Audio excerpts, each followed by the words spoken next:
Hello, Sanibonani, beautiful people. Welcome back. Welcome back. We've had our 30 minutes break and we are back. I hope everybody's going to be able to come back. And while we wait for people to join, how are you guys doing? How is your lockdown? How is lockdown treating you? Yo, guys, a lockdown is just showing us flames. But the good thing is it's teaching us to go back to our basics, to know who we are, to connect with our families. And there are so many things happening right now. And I've just been laughing because of the things that people are doing. Especially in South Africa, they say we are now going to go to level three. Level three, that's going to be so good. But I don't know how people are going to behave. Have you seen how they are behaving to level four? Have you seen the masks? Abawagqokayo? Have you seen them? People are doing everything to try and be fashionable. Corona or no corona, we're going to be fashionable. We're going to go out there and we are going to represent. We are going to be fashionable. Sizogqoka ama-mask ethu ngeke sizwe ngane. Some are even doing the worst, the most, because still no alcohol. Yesterday, last night, people were listening and ready with their cooler bags, thinking, oh, Osiam Ramaphosa, our president, is going to say, now we can buy alcohol. Oh,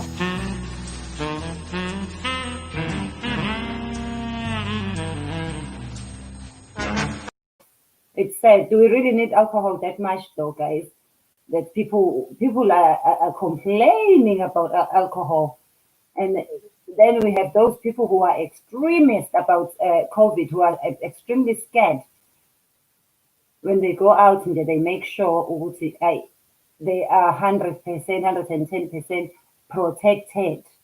And then we are also seeing a lot of weddings because in a lot of countries, at least see where amazinga, ama levels, they have lowered the levels. So people are now able to get married, even though there are still limits into how many people can attend ama weddings. But people are getting married. And this couple, this is so sweet because they couldn't have people that they had invited for their wedding. They just put everyone's picture and they still continued with their big wedding. And everyone watched them on Zoom. What would you do? Would you have postponed your wedding if you had to get married during the COVID-19 lockdown?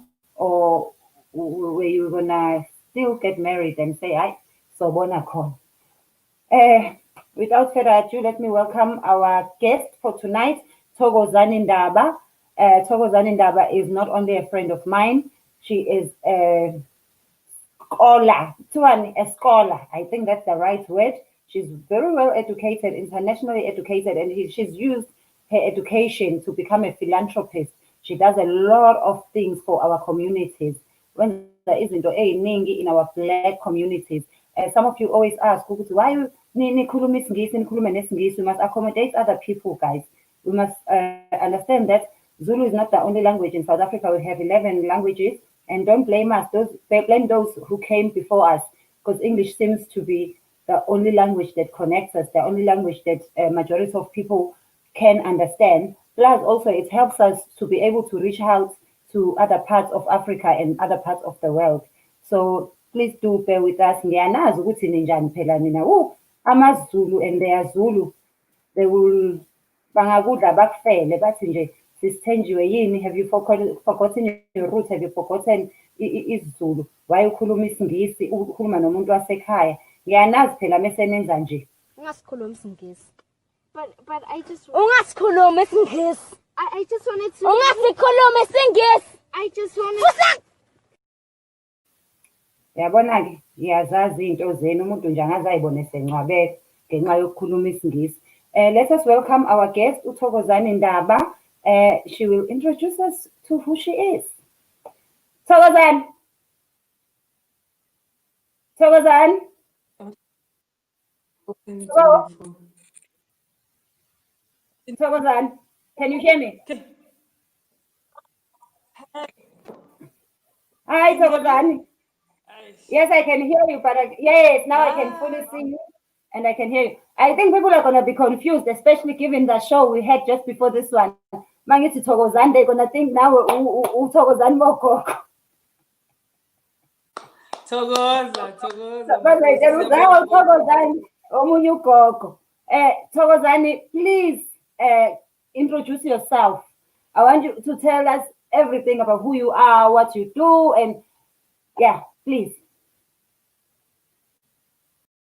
Thenjiwe, but how's my sound? How is your? I can hear you, but I keep losing you just a little bit, but I can hear you. I love your background. Your background is so nice. I want a background like that when I grow up. I can hear you. Yebo. Oh, okay. Okay, good evening, everybody. Hello.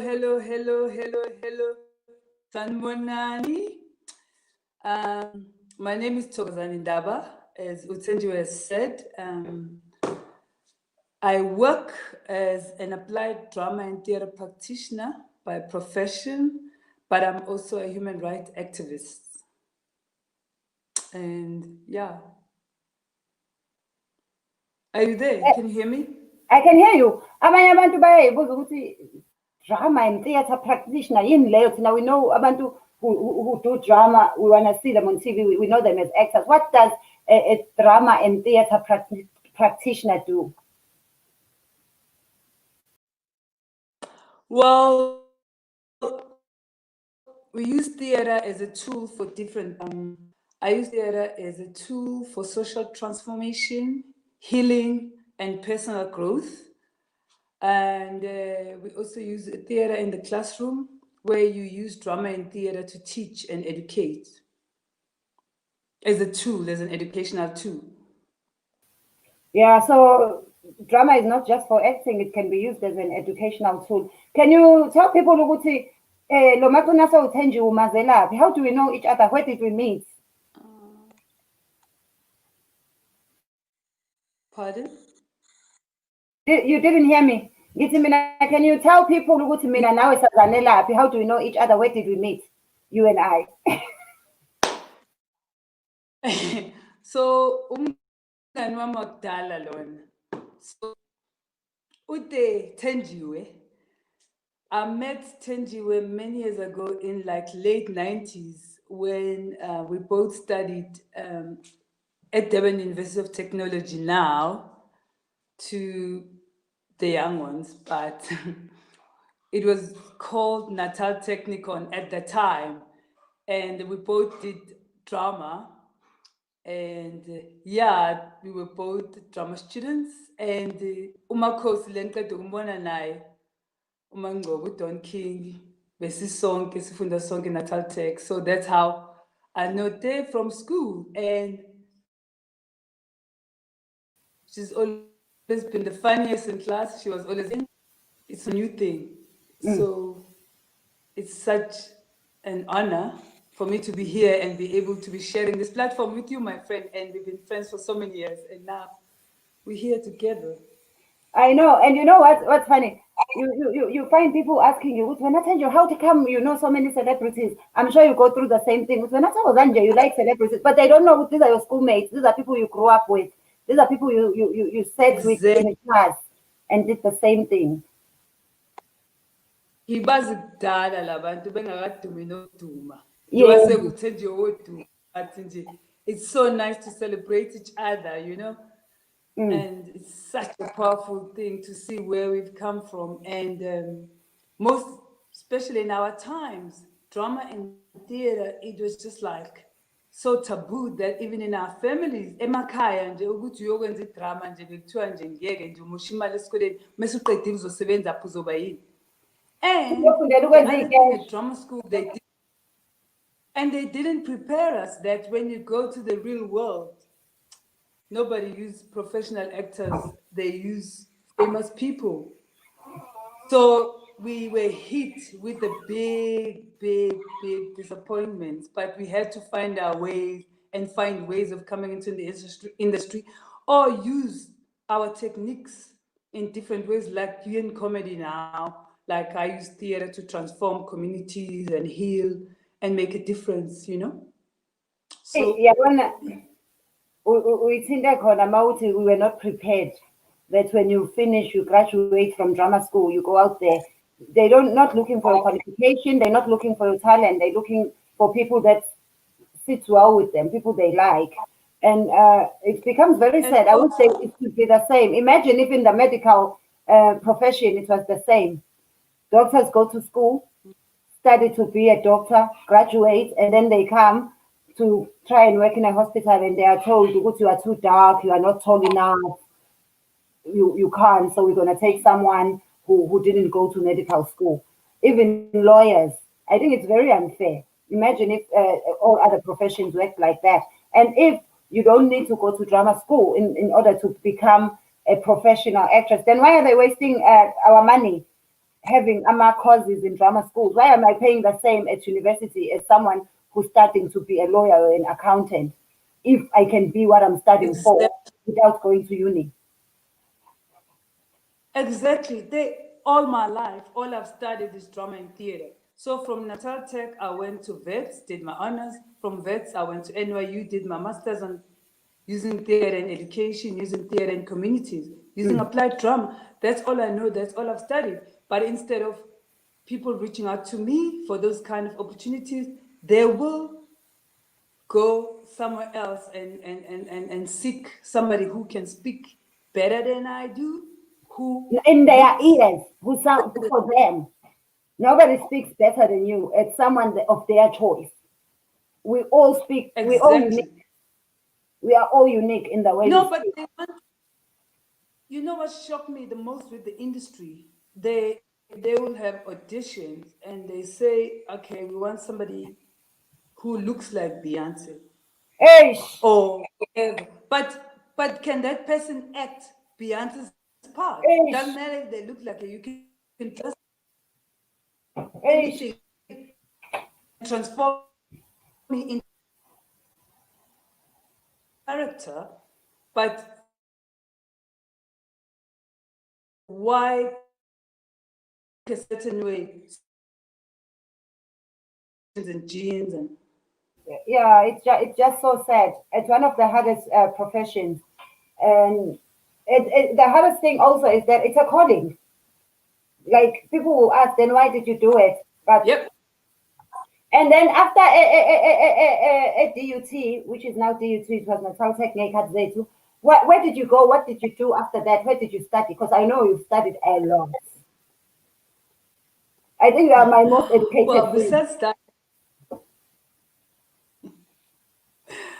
well, ngangishiya nina eThekwini mina ngezeGoli. Yabona, so when I moved to Joburg, uh, still continued with my human rights work because as much as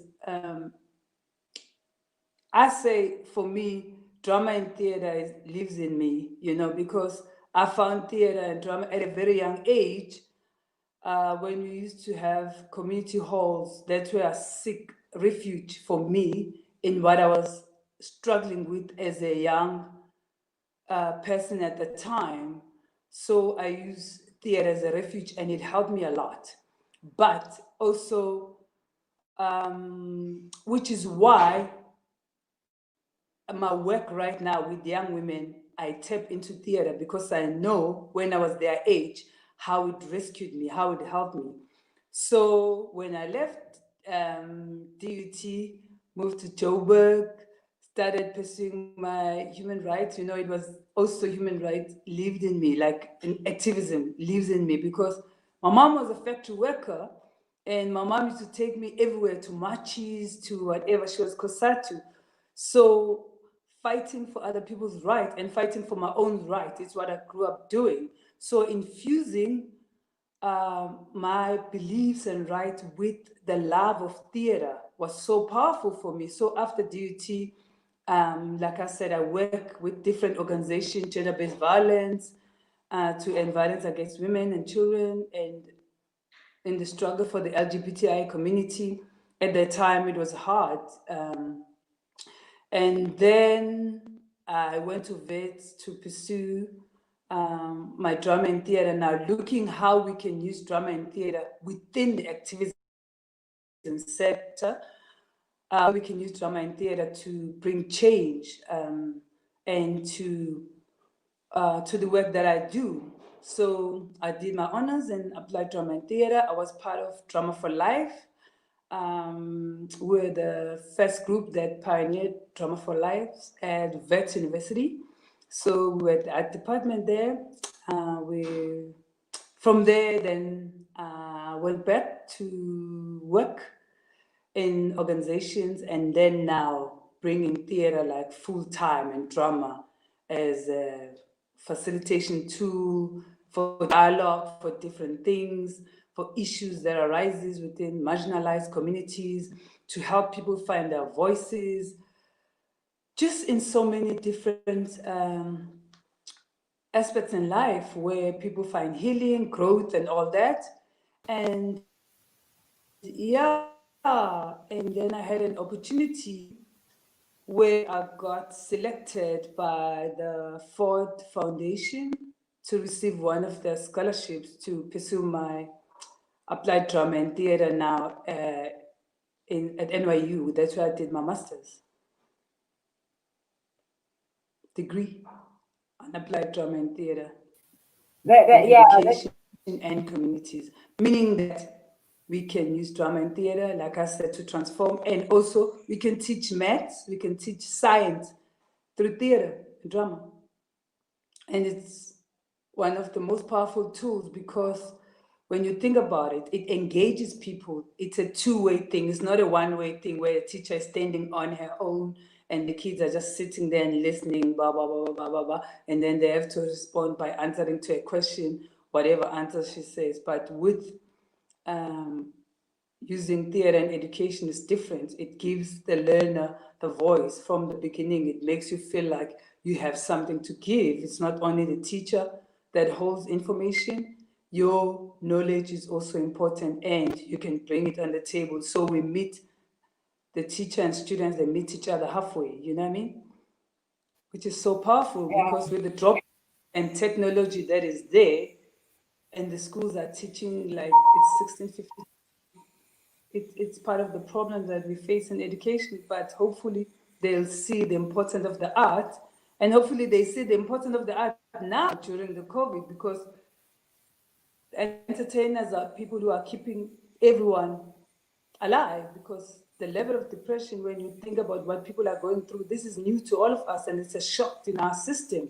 So television is helping people, music, DJs, theater, everything. So now they see the importance of art, the importance of art, the importance of drama and theater. So hopefully they're going to start respecting the art practitioners. Yeah, and I think even now, if they had used people like you to make sure that you are out there doing community outreach, educating people, even just about COVID and about the different levels that we keep going on as a country, because I find that people are breaking the rules or the laws because they are not educated, because we are not a one size fits all as a country. You cannot address all of us with one address. You don't say you don't give the same speech to your primary school children that you give to your matriculants. I feel like maybe our country needs to take advantage of having powerful people like you. Exactly. You know, Tindio, you touch on a very important and crucial point, because people have wrong information, people don't understand, people are scared of dying, people are going through such a hard time. They don't know what's going to happen tomorrow, where is the next food going to come from, am I even going to still have a job? Even for artists, for everybody, it's not just people who don't understand. I'll make an example about my mom. My mom, the other day, she said to me, Thokozani, I need you to get me tights and running things. I'm like, Ma, why?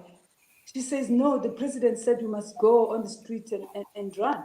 You know, some people, they understand the president said we must run on the street so we don't have to get COVID. Not that we're going to open for people who are runners again to go back on the street between this time and this time. For some people in the township, the understanding is that if I start running and walking and exercising, I won't get COVID, which is true, but I'm just saying that the misinformation and the information now is coming in different languages, but in the beginning it was just in English. So we're leaving other people. There's so many people who are excluded, But like you said, first of all, theater is so powerful because it draws people and it gets them interested and participate, because people will be like, we know about that, we know about HIV, we know everything. But are you doing something to prevent yourself from contracting the virus? Are you doing anything? No, they don't know. But how do we make sure that we reach everyone using different techniques? Like I say, we try and reach different people because it is the language that people understand than somebody coming down and sitting to come and listen. It's boring. But when you engage me, when I participate, I feel like I'm important. I have a voice here. So make somebody feel like they have a voice in what you want them to take part in. Everybody will be part of it. People are left behind because they feel like, oh, this doesn't concern me. I'm excluded. It comes in English. It comes with whoever. This is for whoever's, not for me. But if we become inclusive and use like different, even music, people should start like looking at musicians. How do you bring musicians to talk about COVID? But going into communities, not just doing it like we're doing now. Because where I work, in communities where I work, I mean, electricity, data, and all those things. So those people can't even see me now. They're already excluded, they're missing out. But if we're able to say that, okay, we're going to go into those communities and reach out to people through theater, through music, through comedy, through any way, any form. When we say we want to fight this pandemic together, let's do it together. That's very powerful, Thokozani. We need to work together.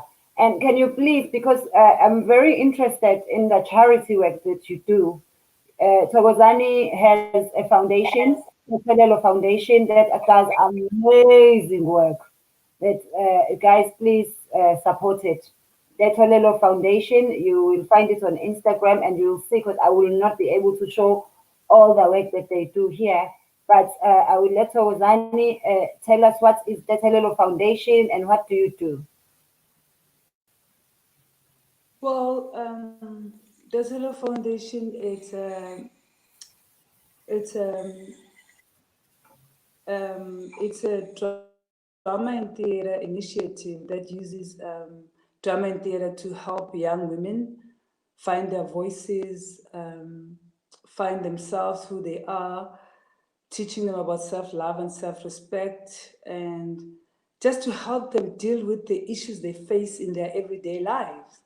So the Hallo Foundation runs an after-school program in an informal settlement called Sitwetla outside Alexander Township. We have 28 young women that we work with. So they come between 3 and 5, where, like I said, we use theater and drama to help them build resilience. We help them with homework after school. They come from neglected homes.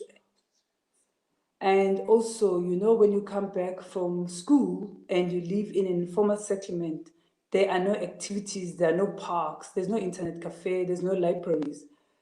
The only thing that you see around you is a tavern, and everybody your age, the only thing they see is a tavern, and that's where you go and buy chips. That's where you will end up by the time you're 15, because that's all around you. And people find maybe I can't say joy in drinking, but it's like, if like I'm just gonna go and sit in a tavern, because people there, at least there's music. It's where you socialize. That's where all your friends so are. this is the only program that is running in that informal settlement. So we're able to help them get off the street, to help them focus on their books and to find themselves. It's the main thing that we do, find who they are and be comfortable in their skin, because most of the young women we work with, they go to schools inside Alexander Township. And inside Alexander Township, they see them as different. They still like laugh at them and make jokes about them living with rats, and they're dirty because they live in shacks. So when they come back, they carry that, and they're like, I'm embarrassed sometimes to say I live in Sitwetla because people are going to say this on me. But then you have to find ways of making them see that that doesn't determine that's who you're going to be in the near future, where you come from, or right now, or your parents or your background, you didn't choose, but you can make your future better and your now situation better by living who you are and finding yourself. So that's what we try and do basically. So on Mondays, we help with homeworks because most of them struggle with school because they'll say that there's only like so many of them in one class. They're like 70, 68 in one class. And the teacher will focus on 2 or 3 children that are like more active in class. But it doesn't mean that I'm not active in class because I don't want to participate. But it's because maybe I haven't had a meal before I went to bed and there's no meal when I go to school in the morning. So I'm not able to share that. So they can't participate as a child who got everything. So then they feel like the teacher excludes them because there's too many kids in the classroom and they can't get to all of them. They'll focus on 2 or 3 kids and then they miss out. They end up not understanding. So you find that they struggle a lot. And so we try and find a gap where we can help with homework, like I said, and bring people to come in and do some classes with them on the Mondays. And then on a Tuesday, we use yoga as a tool because, like I said, they go through a lot of stuff as young women. And then we use yoga to help them deal with that and mindfulness and just to breathe and find themselves. And then on Wednesday, that's when we use different mediums of arts where people come now and we use theater, we use visual arts, we use music, we use poetry, and they express themselves to talk about issues that they face with their peers at school, at home, because we face these challenges everywhere. So that's when they get to express it through the art. Even the learning we learn through play, because play is one of the most powerful things. Everybody needs play. And with play, you can access people even when they feel like, I'm so hard, I cannot, whatever. Once you bring in play, everybody plays, it loosens up, you go back into your childhood and find your inner self. Yeah, so that's what we do and that's what we're about. Oh, thank you, Thokozani. The work that you do, you are shaping our future leaders. You are shaping the future of the country. Thank you so much. And there's been so much corruption in the country that when people hear about foundations and organizations, they think, oh, Unamathenda, she's got government connections. She must be making a lot of money. Are you making money from the foundation?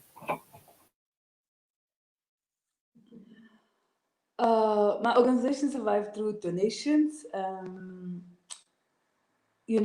This organization's only been running for 2 years. So I've had a lot of people sacrificing their time to come, like I said, and help with just for the young women to see uThenjiwe, ukuthi yo uThenjiwe use-TV, and then ngibona every day at TV uThenjiwe is so famous and whatever, but they don't know that Thenjiwe was them before she got where she is. So when people come and talk to them and help them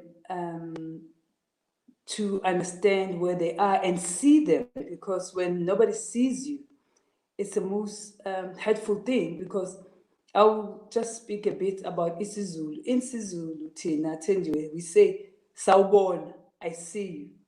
There's a reason why we say ngiyakubona, umuntu, you exist, you here, you're alive. But when we feel like nobody sees you, nobody knows that you exist, even if they know that to them you're nothing, you're like whatever, you don't ended up not seeing yourself. So like I said, our work at the organization is try to help these young women to see themselves and find themselves. So we live through donations, we live through people sacrificing themselves, and we get a lot of help from AIDS Health Foundation, which is an international organization that's based in the US. They helped us a lot to survive. For example, they got us a pickup truck. We have a bakkie where we can help our young women go to the clinic, our young women to get medication, our young women to get whatever they need. People donate a lot of clothes where we help them, but I've never, even when we've written, we've written grant proposals and road funding. I've never received any funds from the government in South Africa or any help. So it's just through individual donations, and it shows that, like you said, Thenjiwe, that this is a calling. When something like this is a calling, there's nothing you can do. Money, for me, is part of helping me build these young women. But for me, when it comes to the richness and the funds, the richness will come from seeing the difference from the young women. But I don't even waste time in focusing on not getting the funds as much, because as much as we complain about funds, but the young women are getting raped every day on the street. The young women are getting raped in their households. The young women are getting raped by these teachers at school. And the government is failing to find ways of intervening. And even where they do help the organizations that do this kind of work, I don't know how many can say that they can just rely on the government funding without individual donations. So we basically don't have much, but we're surviving through each other and the help from people like you, Thenjiwe, and people creating platforms to put us there, to say that they're here, they exist, what can you bring? Oh no, I can bring paraffin tomorrow. Somebody else will say, oh no, I can bring rolls, I'll bring cheese, I'll bring that. And our work is building sisterhood. So we share a loaf of bread, and that could be their meal for the day sometimes. But we have each other, and the hope and that we have makes us stronger, and we're able to move on. And yeah, but I just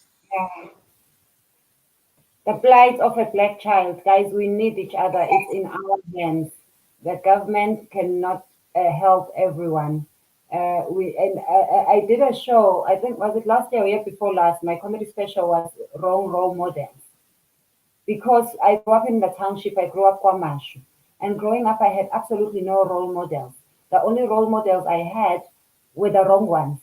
I never saw a graduate that did a good job. All I saw was accept.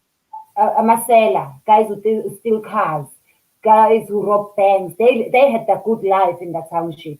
So I was surrounded by wrong role models. So it's the same thing that's happening now, especially with the arrival of New South Africa, where now, as soon as you can make a bit of money, we move into the suburbs. That's why on Monday we're doing Asbuye Masisweni. So a child that's growing up exactly where I grew up is still having the same problem that I had, because they still have no role model around them. Because as soon as we make it, we move away. So we keep repeating the process of children growing up without any role model. So we're very grateful to people like you, Thokozani, who are going back to the township and telling these children, who will say, yes, you can make it. You are worth it. Yes, you are beautiful. Your body is yours. You don't have to use your body in order to have a good life, because it's hard out there, guys. It is hard. And I know personally some of the stories that Thokozani has to deal with every day. Young girls getting raped in their own households. And you have to work in rebuilding their confidence. So, guys, let us please try our best to support such organizations. The Telelo Foundation, please follow them, please support them. Anything. Imagine if all of us, I have like about 88,000 followers just on YouTube alone. If all of them gave 1 rand a month, imagine what that would do. I've got over 250, I think 270 something on Instagram. If everyone gave 1 rand a year, just 1 rand a year. Imagine that would help your organization a lot. We mustn't stop asking. We are this country that's always looking for aid. Why do we always have to ask other races to help us? But we have money for alcohol. If we were to open bottle stores tomorrow, you will see the queues. But when we say let's help each other, nobody comes forward. Yeah. You I'm getting know, emotional. it's very hard because people also tend to think that the financial commitment is the only way they can help. But we need people to come, even help to teach maths. If you're good at mathematics or science, even help them read. Like I say, my kids are in 9th grade, 7th grade, 8th grade, but they cannot read or write. They don't even know, like the computer, we write letters of thank you, thanking people with, with on paper, with pens. So it's not always just finance. They can even help to donate clothes. Say, Thokozani, I have 3 towels that I don't need anymore, but they're still new. Will you use them? Will you need them? Definitely we will. So it's not always just finance. If you say people, like you say, Thenjiwe, people can donate their time. People needs to think of what you just said, that yes, we've moved out of the township. Yes, we moved out of the shacks, but how do you go back and give something to that? Whatever community, it doesn't have to be your own township. What would you have loved someone to do for you when you were 15 or 17, living in poverty, being a victim of rape, living? It's sad because when you hear the stories, it just breaks your heart. And we are capable Just of doing it. We are able to do and it, guys. just change it, just for those young women, like I said, to see somebody who has made it out, they have hope, because right now around them, there's no hope. The people who are, they see who are adults, they're playing cards from morning. The women are playing cards from night in the morning until whatever afternoon. The men are in jail. So for them to have somebody to look up to and believe in and say, okay, I will get there myself because this person is sharing the same situation I'm in. They grew up in a shack like me. They grew up with no toilet. Like, do you understand how powerful is that to come for you and stand and leave your job or after work or your time and give your time to the girl? It's so important. So it's not always the finance that people can do, but also, um, I you're know, giving up your time to say that this is what I'm giving. I know, Thokozani, you're also very big in giving them experiences. You once took all of them to Durban on a flight. Can you please tell us about that and how they reacted? Well, that was very strange. You know what happened? Actually, we were doing one of the theater of the oppressed exercises, one of Augusto Boal exercise. Augusto Boal is the Brazilian scholar who's the founder of Theater of the Oppressed, which is what we work with as the Taylor Foundation and community. Um, so we were doing one of the exercises about, it was a machine exercise. Was it a machine exercise? We did a machine exercise, and then I asked them all to lay down afterwards and put their heads on top of each other's stomach, just to connect with each other and feel each other's heartbeat and be at peace with self. And then just connecting themselves to one another and sharing each other's life experiences. And then I said to them, just close your eyes and think of the most quiet, tranquil, peaceful place where you can be. And I was like, think of the ocean. Can you hear the ocean? Can you smell it? Can you talk to the ocean? And they were all like down there with their eyes closed, laying there and quiet. Afterwards, we always have a reflection after every exercise. Like I said, we use theater techniques and drama processes to share our life experiences and raise awareness and educate. So when we came back into a circle and they were reflecting back, and I was like, how was that? How did they feel? You know, most of them, they're like, Thokozani, we can smell the ocean, we can feel it, we can hear it, but we have never been to the ocean before, ever in our lives. None of them has ever been. And I was like, I felt tears coming down my cheeks. I was crying because I was like, the way the ocean is so neat in my life. When I want to go, I'm like, all I need is the ocean right now, because I know it's going to give me something. Just going there and just sitting next, I mean, I don't swim. I don't know how to swim. I'm black. But ukuya nje beach, ukubona beach, and that happened at the time when most of them had lost their homes. There was fire that happened in the shacks, and 500 of them were gone. All their homes, they had no homes, they had nowhere to go. And they live in a place where every now and then the floods come and take their home. And these are young people, besides the sexual violence and any other abuse that they go through. Just even if it's a shack, it's a home. When that is taken away, you have no sense of self or belonging. And I was like, this was like in February, and I was like, I'll do whatever I can to get you guys to the ocean, to see the ocean. And they were all like, Thokozani, we even struggle with food now. How are you going to do that? How are you going to get us there? I said, I will find a way. And then when I shared with friends in the US, I shared with friends around here, and then two of friends from the US, Sister Charlene and Brother Les, they were like, we've spoken to the church, they're going to raise the funds for the girls to go to Durban. This was in February 15, around February 15, 17, and now it's March and school holidays.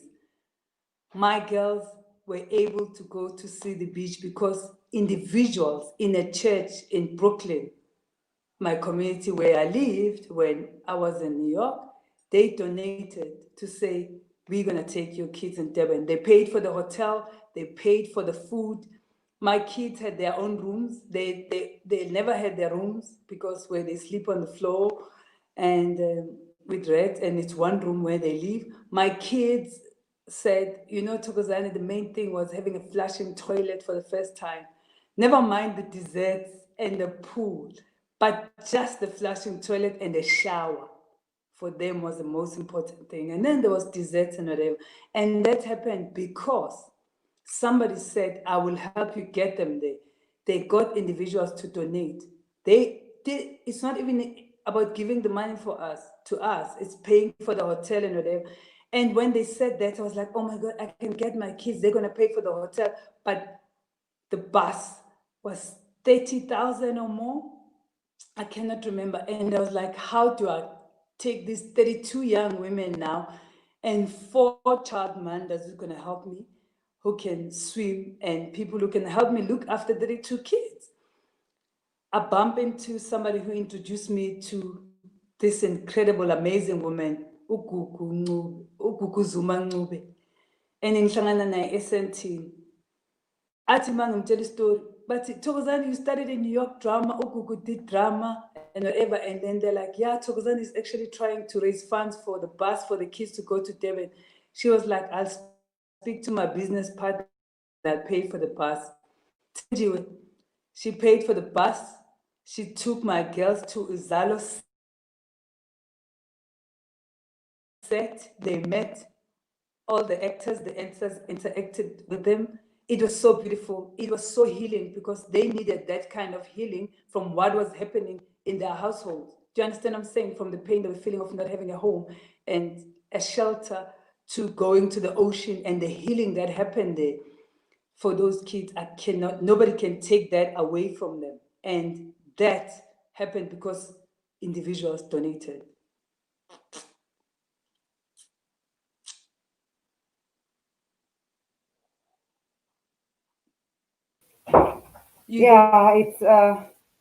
I'm here. I'm just amazed at how people have been so good and helpful.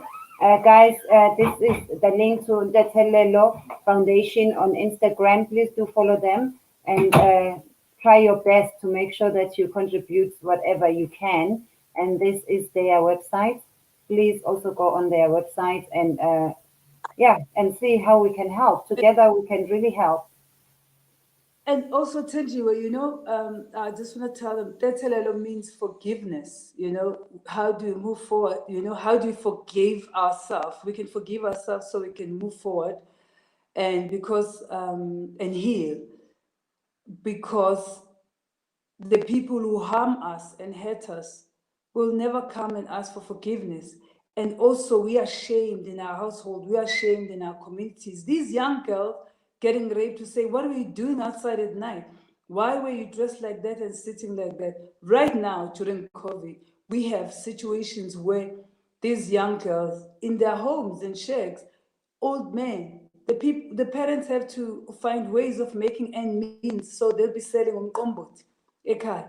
So the men have to come and drink inside the shack. Now these men, they seeing a 12-year-old ukuthi nangu sekavuthiwe namabele bayamthinta. Uzoyaphila ukuthi it's COVID.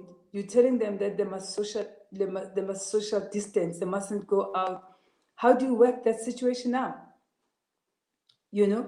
These young women, they face, like, I cannot tell you, when you're a young girl and you have nowhere or no one to go to because of what is happening to you.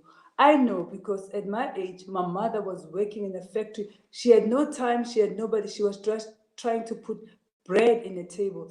But if there was a program, like there's programs in suburbs, there's libraries, there's whatever, which is what, if there was a Thokozani that could help shape me and make me believe that, this situation will pass. I went through the same thing, and you will be okay, you'll be stronger. There'll be so many young women who become something else and become stronger, but because we lack that, like you said, we don't have that in our communities. People don't go back. Sometimes it's fear, sometimes other people, they think, I don't have funds to help, but just giving your time and your ear and or creating a platform. Most people create platform for us and invite us. The young women are able to share their stories through poetry. They write poems.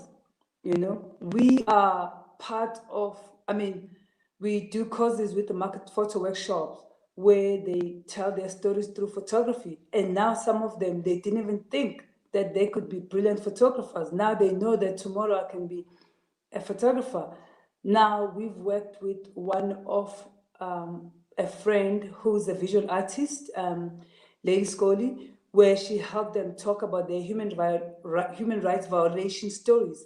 And they shared that through visual art, where they shared the stories of no food, no homes, no parks, no toilets, we get raped.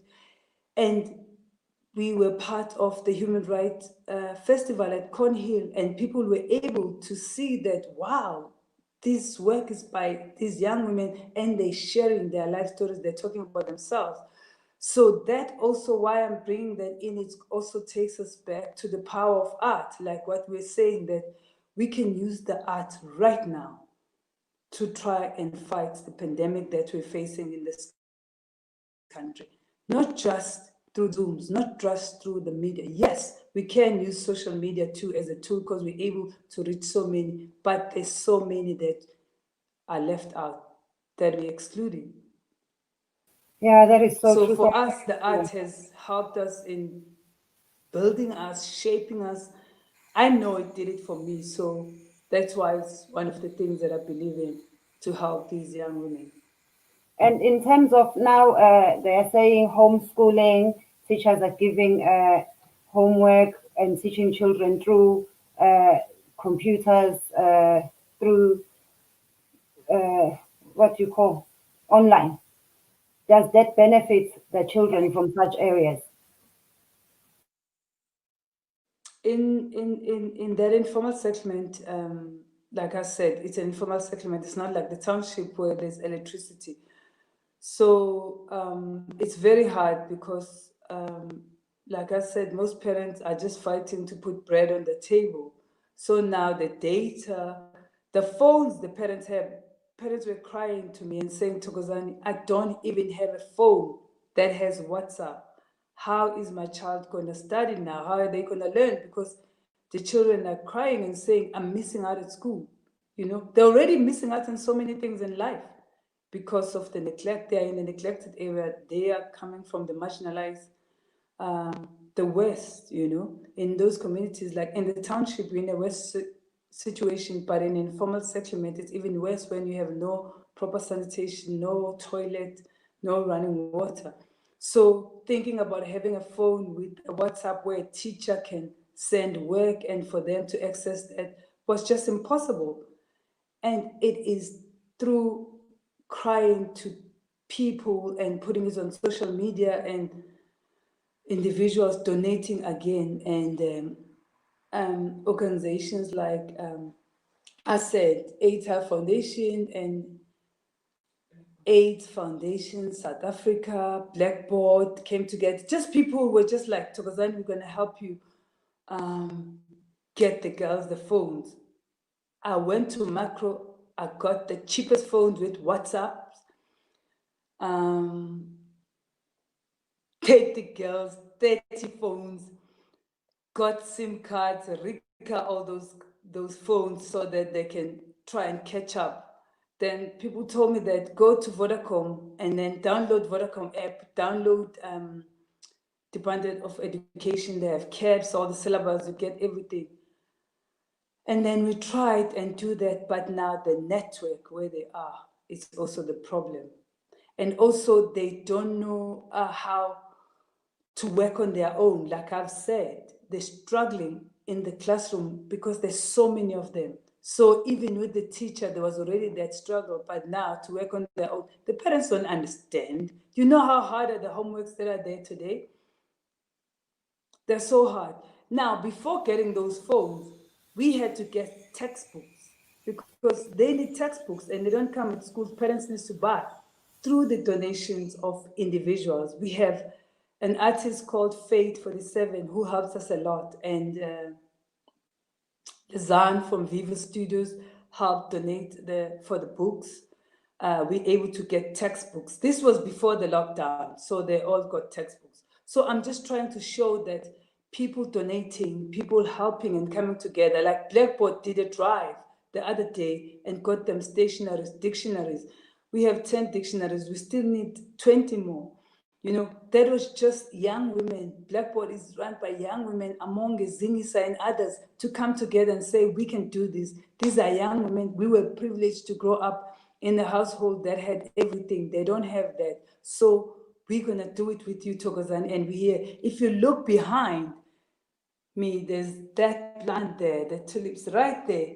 They gave me that for Mother's Day to say thank you for all the work that you do in uplifting and giving hope to these young women. We're here and we support you. And they've done it from when they committed to now, they're still doing it. So we can all do it, friends. We have people, one of the friends posted to say, friends, instead of writing me messages on my birthday, instead of giving me gifts on my birthday, please donate to Detello Foundation. They need that. And people have been donating. We had Basetsane Kumalo who said when they were giving her an award, a stylish award, she was like, I know somebody who's doing incredible work in helping young women. That donation, I need to give it to her. Well, it's 5,000, 10,000 there, it helps. It helps. So I was still explaining, or I did explain what Detelelo means, that we're saying, we need to forgive and heal. And because like people will blame us for rapes that we didn't go ask for, but when you rape at 3 months old, was she wearing a short skirt? Like you said, I have to work with parents to say, leave my kids. They are 12 years old. They must wear whatever they want. You need to educate the men around you to stop looking at these young girls as women because they are not women. They are children. So now they get blamed. Kodwa now wenza instructing. Kodwa now wenza umntwana. Men must stop raping. It Women becomes must like start those for but we still have to keep them safe because they are not stopping, So you will say, to Yeah, guys, wherever you.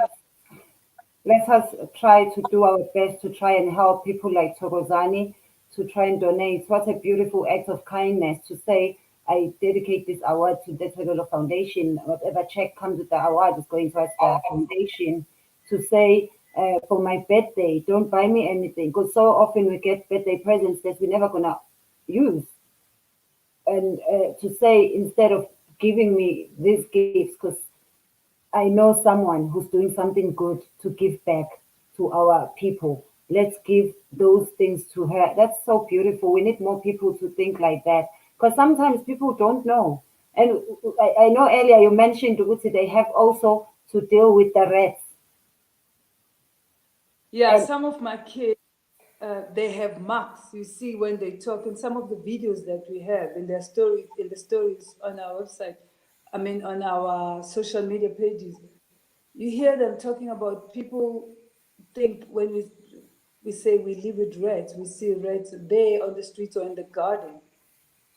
They've eaten me. Here are the marks.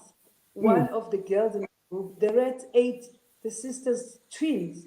The kids, they ate the head, the stomach. So it's real. Like let me we show live with. people when we talk about rats from this area, we're not talking about the rats you're thinking of. This is an example of it. Yes, it Yeah, is. it's like bigger than my head. They are huge. They are huge and they have killed babies. They have killed Yeah, babies. We're not talking about your children that you tell go to your room. We're talking about children who don't have their room. Their room is where everybody sits, is where everybody cooks, is where everybody baths, where everybody sleeps. That's their room. like Thenjiwe, actually I wanted to say that yes bengifuna ukukhuluma isiZulu kanjani ngijabulele ukuthi ngizokhuluma amageba, but I remembered ukuthi I'm international kambi, I must mix and include my international friends who help me a lot. But anyway, what I want to say, what did I want to say? I wanted to talk about, what are we talking about? Nkoshiwe manje. Angus. Sorry, my mic was off. We're talking about the rats and what this thingy, these children are Oh, facing. yeah. I remember. So now during COVID and in the beginning of COVID, I was saying to the girls that they have to try and social distance and find a way and whatever. And then they were like, Thokozani, it's one room. My mom is there. My stepfather is there. I have to put a blanket for me to wash. He has to wash. I have to go outside. Outside, the shacks are on top of each other. People are everywhere. How do I social distance? It's impossible. They use a toilet that gets cleaned once a week. By 8 families use that toilet. In one family, there's like 6 or 5 people. By the time Communal it gets. toilet. Exactly. It doesn't even, it's a bucket toilet. When they come to clean it, it's already full. How do they sanitize? It's like, that's why I'm saying some of the things are not working for everybody. How do we find ways of working with that community to say, okay, which is what I've been doing educational videos with some of the girls to say that, how do we educate our community to say, you take, if you don't have sanitizer, iyadura. Nginokuthenga sanitizer ngincane ngithenge isinkwa. I need bread, So how do you take bleach and then put Yeah. half of it maybe in the toilet, so somebody who's coming to use the toilet after you, they can sanitize it. How do they do it? We know that it doesn't flush, it gets cleaned once a week. It's going to be harder to use, but while you don't have anything else to use, rather try, So the government has to find ways in getting to those people, because now when they put this message across, it's for some, it doesn't reach everybody. For somebody who has that kind of toilet that is used by 8 families and it doesn't flush, in the bucket, it gets cleaned once, how do I protect myself? The tank of water that I go get my water in, it's on the ground. The everything is going inside and whatever, and the kids are putting things, everybody's touching that. It's not even a tap. it's a tank, it's a water tank that comes and gets filled, and it's not even elevated. It's on the ground, it's got mud, there's gunk from the toilet that is not taken, that's running into that water tank. Water they drink. Keep yourself clean and safe. Just the basic. And then the government then send out food packages or whatever. But then you find people are not even reaching that community because people think, oh, I've reached Alex. Situatla is outside of Alex. Outside is not in Alex. That's a government pack. It's outside of Alex. They didn't even come there. They don't even come there. And people stealing food. How do you steal food from somebody who don't even have a toilet? How do you steal from somebody who don't a basic human right, a toilet? You're gonna steal from that person? I'm just disappointed, and I just think we need to do better, my Africa. As Africans, as humans, we need to do better. Let's unite and try and find ways of helping each other and not mock each other. With the stealing of food, especially with the government parcels, it's our leaders, our community leaders.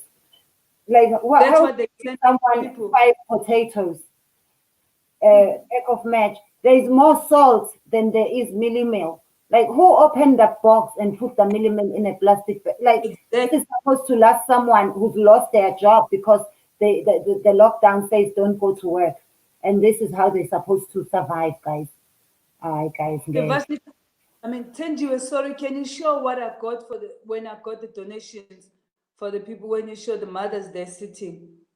Can you show the difference between the government and the people's donations? Look at that. People donated there. And this was from people. And I went to macro and I was able to get those things. How can the government not be able to get that per family? Thokozani, let's do the government. And also, besides that, when you look at in there is also vegetables per family. I was able to get families, 30 families, vegetables from Petrie Farm, and Ethel came through. There's another picture, Thenjiwe, there when you go to the Siama veg. She had 7 butternut, beetroot, and even lemon, to say that let me give them lemon, because they can't have access to those drugs that we talk about. So with the lemons, how do you tell them to say every day you boil water and put this lemon and drink it? You have Vicks at home. How do you steam every day? You need to use whatever information that is with the people that is aligned to the people you're talking to. I'm not going to come and talk to somebody like and say, I immediately scam and get eucalyptus oil. They can steam. They know how to steam. You know, those are the things, that's the kind of information I share. That's the kind of work I do on my own in this kind of community. So they're not left behind. So they know what's going on. They're part of this world. Like I said, they've already left behind in so many ways. So the donations, like I said, helped us to get those phones, even though we struggle a lot with data because not everything we can get through that. They have to get help with mathematics. They have to get help with biology. They have to get help with history and other things. But, you know, if people can say, okay, I'm armed, Thokozani, tomorrow, I'm coming with you. I'm going to bring in 2 liters of cooking oil. I'm going to bring in this and this. And it's not just because of COVID. We go through this every day. Like I said, they go through a hard time, neglected communities. Nobody reaches them. Imagine now during COVID, nobody still reaches them. And the ones who are supposed to reach them, they're stealing from them. So it's just hard. So I'm just like happy that people are listening, people are watching, and as we have shared our social media page, Instagram, they can go and see our work. They can reach out to us and say, how do we come in and help? How can we contribute? How can we be part of this initiative that is there to build our leaders that are getting killed, that are getting raped? How can we build them? And also we have programs that we're starting to work with young men, because in Sizulu Oh, we thank say you. "Zibanjwa zisemaphupho." In Sizulu we say Thank you for addressing that, Thokozani, because I was going to go to Queen of Sports. Where are you? Queen of Sports was asking why, her question was about boys, because she exactly. hears you only help girls. I'm so glad you addressed that. Thank you. So we say, I was just saying that Zibanjwa zisemaphupho in Zulu, we catch them while they're young, because it's hard, not that we don't or we're exclusive to working with older men, but it's hard to change an older mind who's set into whatever um, values and things that they believe in, that if you're a man, you have to do this. But when they're young, you can still find ways of saying, educating them to say that, young men, respect a vagina. You come from a vagina. No woman comes from your rib. Or young men will know that this is where I come from. A woman doesn't come from me. They will not be going and raping their grandmothers. They will not be going and raping their own mothers who birthed them. Imagine somebody else, a stranger, why it wouldn't be easy to rape somebody else if you can rape your own grandmother and whatever. So we try, and now the program will be targeting young men in the area around these issues of gender-based violence, to say that, how do you see women? How do you approach women? How do you talk to women? And when I work with young men, because I work with young men a lot, I tell them that if you talk to young women like that, if you think young women are lower than you, if you think young women are inferior, if you think a woman needs you to survive, if you think a woman can never stand on their own, if you think a woman has to serve you or they are there for men, at this age, and you take a young woman's hand and you pull their hand or you touch their butt, you're going to grow up and be the same man in the boardroom who's doing that to your mother, the same man in the tuck shop when your mother is going to the store. She's too embarrassed to come back and tell you that, my boy, this man did this to me. And they're like, Thokozani, this is so painful. You think somebody can be doing that to their parents? I'm like, yeah, because nobody stopped you as those young men from doing this. How do we stop yourself and educate each other to say that this needs to stop? We cannot. It's hard, and it's just every little helps. You So touched yeah, and we are with young men in different programs in that informal settlement. Sorry for cutting you, Thenjiwe. no, that's fine. You are really helping us.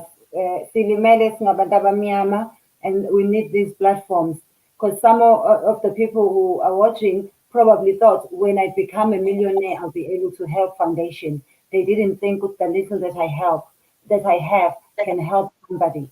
Just if we all contributed something little. Like, for example, I worry. I used to push a lot, even before social distancing. Even when I do my stand-up shows, I always encourage people things that we'd never think of, things that we take for granted, like sanitary pads. And I know now there are government organizations that say they're giving them away. They sell them in the townships. This is the truth that we must just address. Some of the principals in schools, they sell them. So something as small, if you can't afford food, if you can't afford bread, how do you afford a sanitary pad?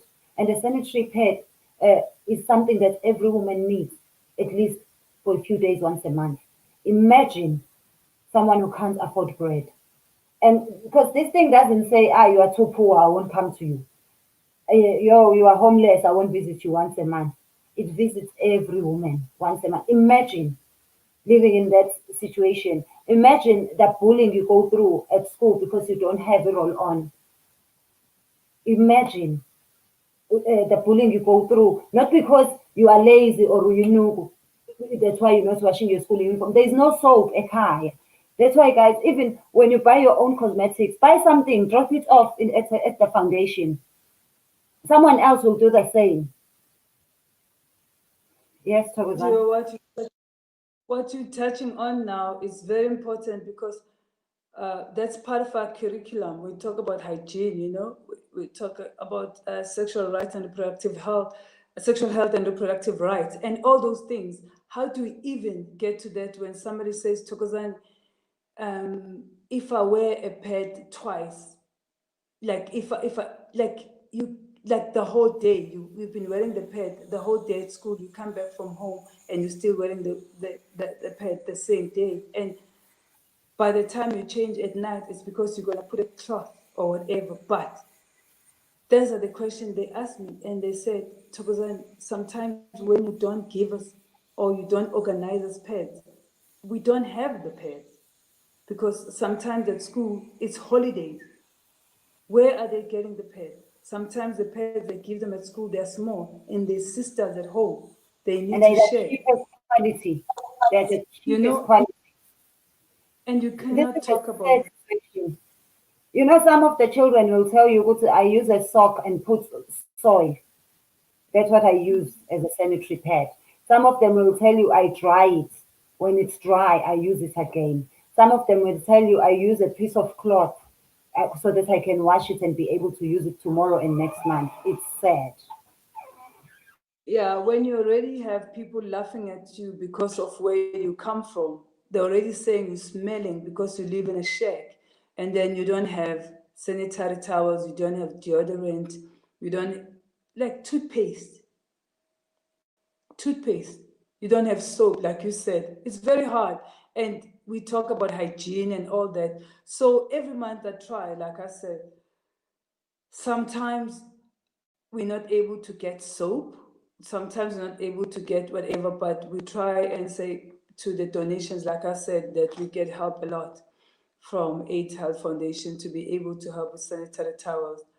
And people donating sanitary towels. But if somebody can say, Thokozani, I'm committing to say, I know somebody at Unilever that can help us every month donate to the girls just sanitary towels. No money, just soap, lotion, just those things, toiletries, monthly. It doesn't have to be you, but if you know somebody in those places, Tiger Brands, I hear about Tiger Brands. Thenjiwe, I went to so many Pick and Pays around the areas where I thought we could get help and whatever. Woolworths everywhere. They were telling me that they're helping too many shops. They're helping too many NGOs. They cannot help. I couldn't sit around and say, okay, there's nothing we can do. I had to reach out and like beg. I go and beg people for my kids. I beg. I've become a beggar. But it's okay because it's making a difference in somebody's life. It's okay because somebody's going to have paraffin. It's okay because somebody is going to have bread to It's eat. sad. And only in South Africa do you see big brands giving free stuff to celebrities and not to the ones in need. They do not give to the needy because they are getting free. They're not giving celebrities because they like them. They know especially when a white person gives us something, we're going to go and boast on social media. That's giving them free marketing. If they were giving away things because they care, they would give them to the needy. They are giving our people because they know it's free marketing. We need to encourage the companies that we support to give back to our communities. We need that. They have social responsibility. They should give back. Yeah, it is sad. Guys. So then, But mhm. there is joy that we find in being with each other, with the girls. And also, like I said, we use play. And what we do, Thenjiwe, that theater is so powerful that it takes you to fantasy and back into reality at the same time. It entertains, it educates, and entertains at the same time, drama and theater. So we go to these communities and educate in our community. The young women that we work with, they are the ones who go out and educate their peers around HIV, teenage pregnancy, how to build self-esteem for yourselves. How do you find yourself and not let the young boys come to you, or just people? how do you stay assertive and be confident in you, not finding it outside? So they go and educate even about the environment where they live in, to say, community, using theater, how can you not trash this? How can you not try? We know there's no bins there, there's nothing. How can we find ways of not just trashing everywhere because we say nobody cares, nobody's going to come and pick up the trash? The young women, they go and pick up the trash and call the communities, but using theater as a tool to connect. And people are drawn because they want to communicate and engage. But if you say, people come and sit here, we have somebody who's going to come and talk, they want to know what are they going to give us at the end. But with theater, they left, gained something because they embodied themselves, they acted and see themselves as that person who's throwing whatever trash there. Because most people at night, they're not going to go to the toilet because the toilets are so far. They are lined on the main road and the shacks are down there. So you don't want your child at 4 a.m., they want the toilet as a parent to walk with them. You scared yourself as a mother or as a father too, because there are tortoises you're going to get dropped. So you're going to use the bucket, you know? And in the morning, they will just throw that bucket and just throw it out there, the pee or whatever. So they will go then and use drama to educate and Some of them empower. put it in a plastic bag and then put it outside, guys. And you can't even blame them. Would you walk out at 2 a.m.? It's sad. And But and Thokozani, let us just move on from here a little bit. Guys, please do support. Please do support. Go and see the beautiful work that Hallo Foundation does. I visited your Instagram, and I'd like you to explain to us what was happening and show a few photos. Where were you? well, With whom and where? What was happening? oh, that's my daughter. Her name is Tetelelo. She's my pillar, my strength, my all. Actually, I was invited somewhere I was nominated for one of the Community Builder Award, for one of the Community Upliftment Award, which I didn't get any, but I decided that I'm gonna dress like that and challenge religion, because religion is one of the tools that is used to oppress and divide people. You know, sometimes religion tells you how to dress, sometimes religion tells you that you cannot be who you are because of certain things, and sometimes religion itself tells these young women, you must cover your legs and cover your head for your husband and for your men. It's the religion that tells the women that you come from a man's rib, you know, and preaches and perpetuating and fueling um, these kinds of things sometimes. And most of the young women, they say that even the pastors will touch them here when they pray. So it was like, for that nomination for me, was hoping that I will be able to open conversation about, are you a pastor, a priest? So why are you dressed like that? What are you saying? What are you trying to communicate? Because fashion is so important in the world to speak volumes about raising awareness and our cultures and whatever. So how you dress and what you wear is talking to people. Most of the time, our costumes is like, it's not just because we're dressing up, but it's communicating a certain message, it's saying something to the people. So that was one of the tools that I thought I would use that for that night, to say, let's look at religion in a different way. Let's tell these boys that they come from a vagina, not a rib. No woman comes from a man's rib.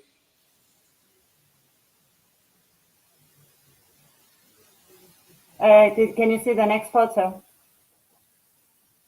Yes, I see that photo. So that was at the Cape Town Art Fair this year, I think, and I was part of the art fair, but here, like I said, Lizanne Vives, and she actually asked me and said, Zani, what are you wearing at the art fair tomorrow? I mean, you know, I'm stylish, so I guess, you know, even designers, they like my style, I guess. So I said, nothing, I'm just going to wear myself. She said, I have a suit for you. I said, are you serious? She said, yes. Come to where in Cape Town. I went there.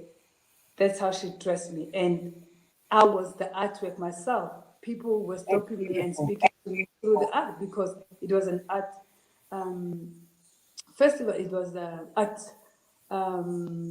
fair. You know what I'm saying? And like again, the costume, the presentation itself, it was art. I became the artwork, but through people saying, I could never afford that suit. That suit is probably 30 grand. I don't even know.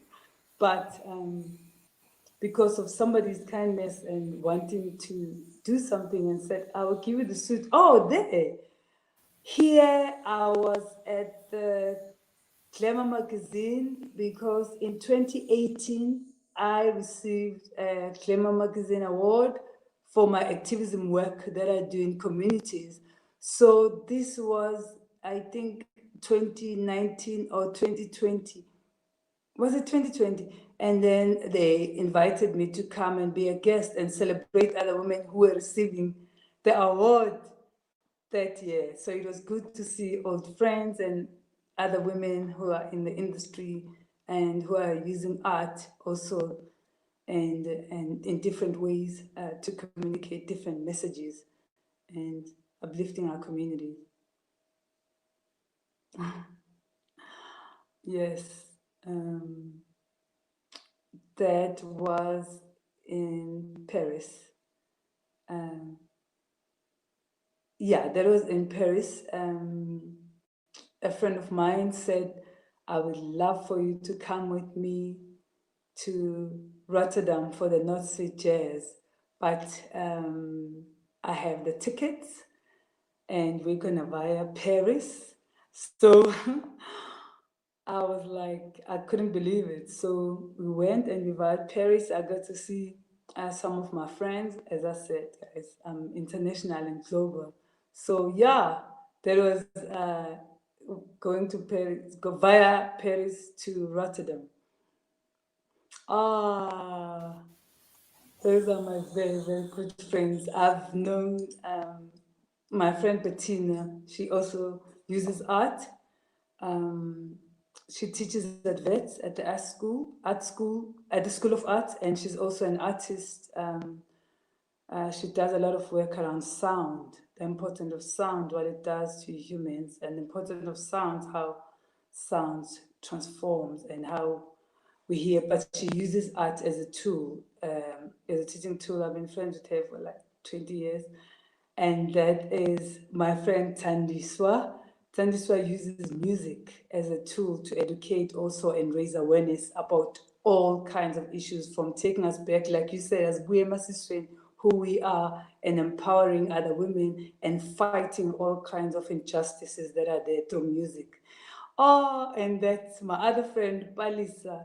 She has Banso. So Balisa there, she's using fashion also as a tool to communicate different messages. And she had different fashion designers there. She had just gotten to H&M, which is a big, it's all over the world. Everybody knows H&M.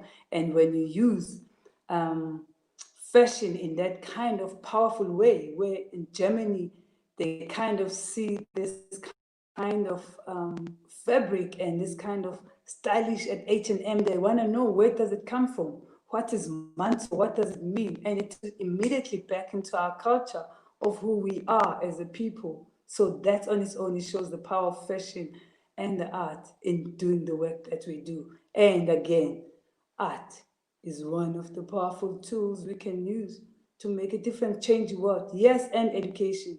We use art in education. We change education through art. We can have less dropouts if we bring in the classroom fashion, if we bring in design as one of the tools to educate, if we bring in music, use comedy, every kind of art.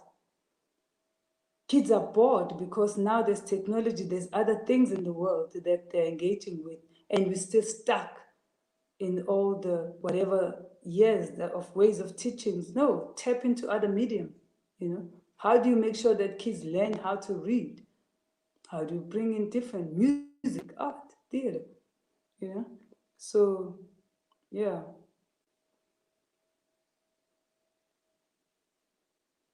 Can you see the next one? Yes, that was oh Oh, Dr. let's go Pierce. to that one. Let's go to that one.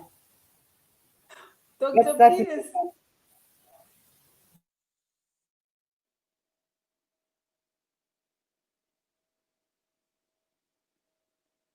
Oh, Dr. Pierce.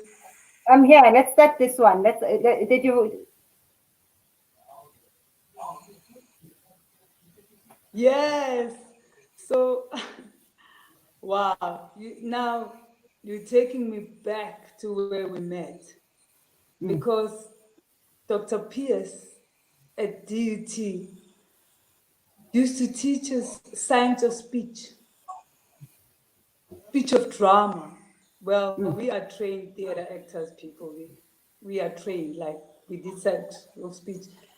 And how to speak, how to project, how to be when as an actor, Connect or with your which is what audience. I use now as in every platform because it's so important. And Dr. Pierce is one of the classes that we didn't know that we're gonna need it so much in our lives. So Dr. Pierce is one of our professors, like I said, who taught us at DUT speech and drama, science of speech.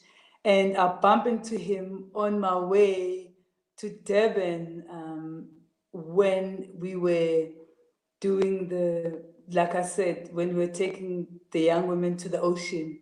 And he was like, Thokozani.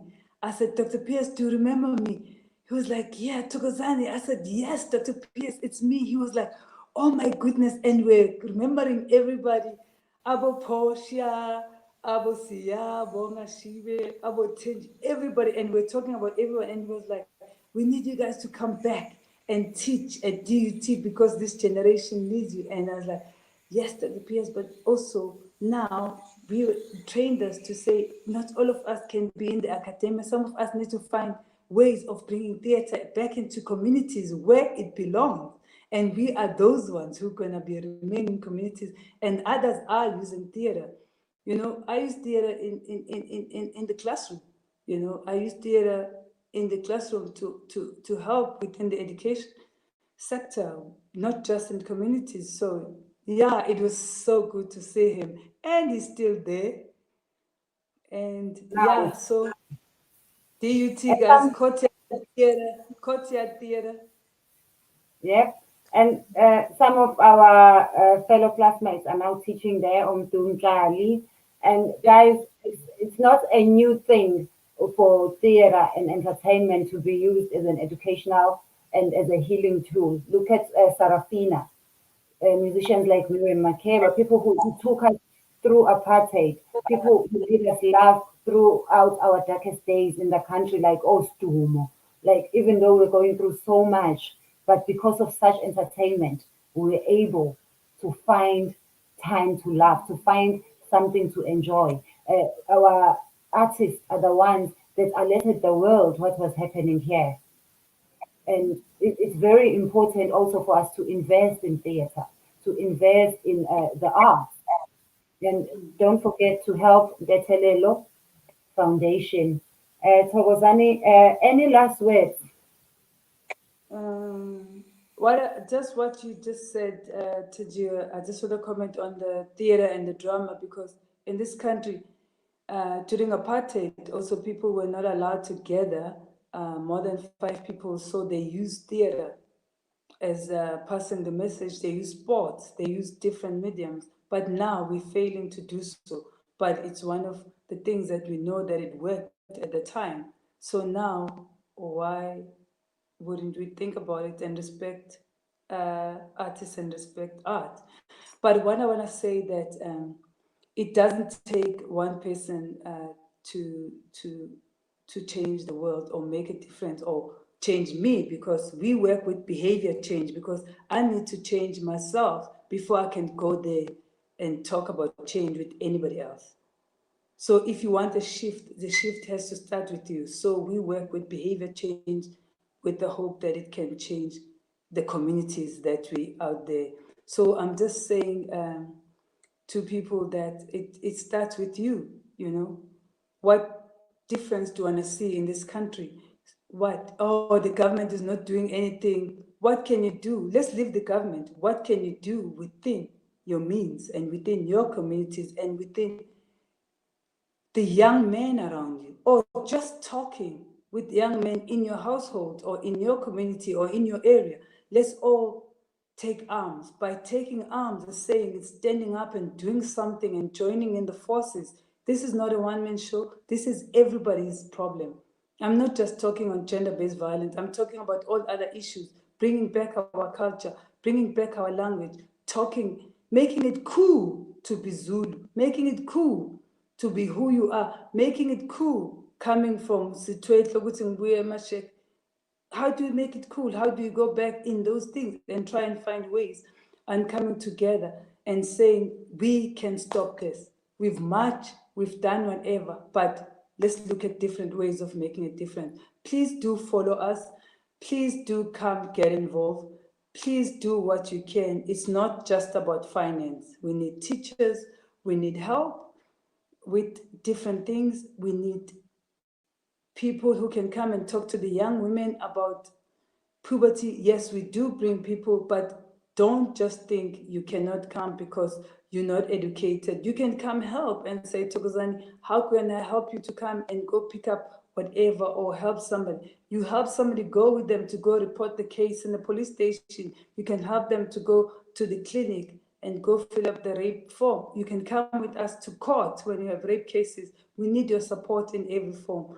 We need young men, old men, older women, young women, everybody. It takes all of us to make a difference, not just a few there and there. And we appreciate all the support that everybody has given so far. Thenjiwe, we salute you for the platform. You're not starting on now. You've been with us and walking this journey with us. There are so many people. The person who supports us also, that I'm not forgetting, Rosie. When we go to court, we know that she's going to be there. Rosie will be with us and help young women. We work with Sizagala counselors. How we got Sizagala counselors, it was through my friend's birthday party who introduced me to somebody who said, Thokozani, I have 2 counselors who will work with you. Just like that, we have people now, the girls that are seeing every Monday. So please, whatever skill, nurse, teachers, even if you don't have a skill yet, you can come get a skill with us. You know, so please, let's, wherever we are, let's show our community and build ourselves too, because you start with self. That's when you can go out there. So thank you for the platform, my sister, my friend, my support. I'd I'm like your to, friend. number one, Thokozani, I'd like to challenge you to open a YouTube channel where you can put all those activities that you do. And I know you post a lot on Instagram, but I'd like to challenge you to open a YouTube channel. And also, I have a question for Zani from New Name Loading. I have a question for Zani, please. This is a question for you. Would she marry me if she were to see my kitchen as the kitchen that you let me show you New Name Loading's kitchen, and then you have to tell us if you would marry her. You have to think very, very hard. This is a kitchen.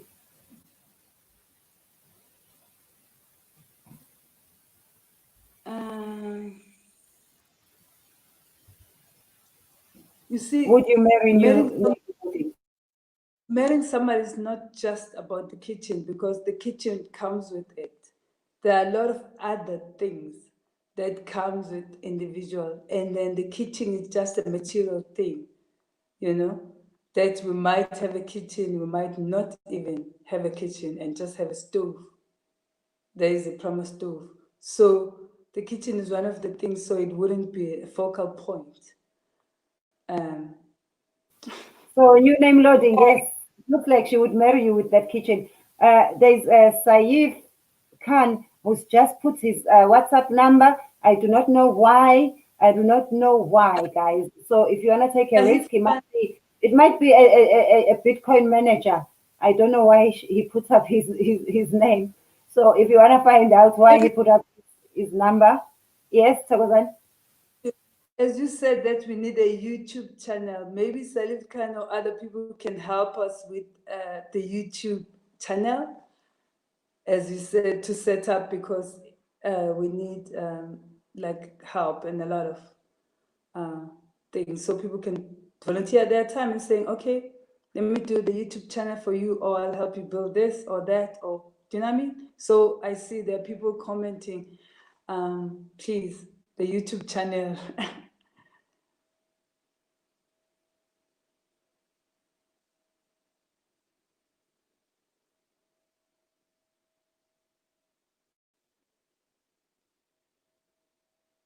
My mic has been used. Thank you so much, Thokozani. You've educated us. You've taught us a lot, guys. It's important to give. There is nothing big. There is nothing small. Whatever you can give, let us give. Let us give back to our communities. We need each other. The little you can give is a lot to somebody else. The same energy we are putting as we fight for alcohol to be resold in the country, if we put the same energy in helping each other, in helping people like Thokozani, the money we're saving from not buying alcohol, just think how much you've saved. Let's give it to Ntetelelo Foundation. And we can survive with our water, guys. Yes. I'm sure some of you are wondering what's inside. It's water. Thank you so much, Thokozani. Thank you so much, guys. I love each and every one of you. Do share the message. Do share the information of the Telelo Foundation. Love you. Bye.